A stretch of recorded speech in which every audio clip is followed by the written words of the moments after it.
புதிய அணி ஒன்று திமுக கூட்டணியில் சேர்ந்திருக்கிறது. அது தேமுதிக. விஜயகாந்தனுடைய ஆன்மா மன்னிக்காதுன்னு சொல்லி இப்பவே ட்ரோல் பண்ண ஆரம்பிச்சிட்டாங்க.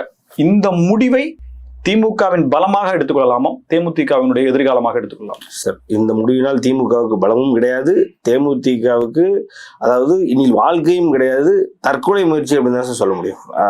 ஒவ்வொரு முறையும் பிரேமலதா அவர்கள் தவறான முடிவு எடுத்துக்கொண்டே இருக்கிறார்.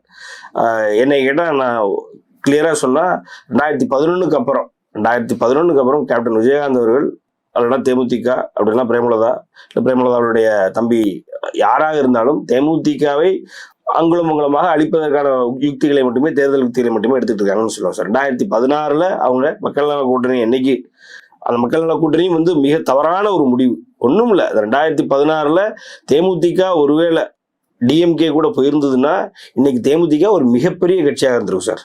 கேப்டனுக்கு இந்த நிலைமை வந்திருக்காது சார். ரைட்டுங்களா? இன்னைக்கு தேமுதிக ஒரு முக்கியமான கட்சியாக இருந்திருக்கும். நான் இன்னும் ஓப்பனாக சொல்ல போனா, அதாவது அதிமுகவுக்கு டஃப் கொடுக்க முடியாது, அதற்கு யாரும் அந்த அளவுக்கு வலுப்பெற முடியவே முடியாது.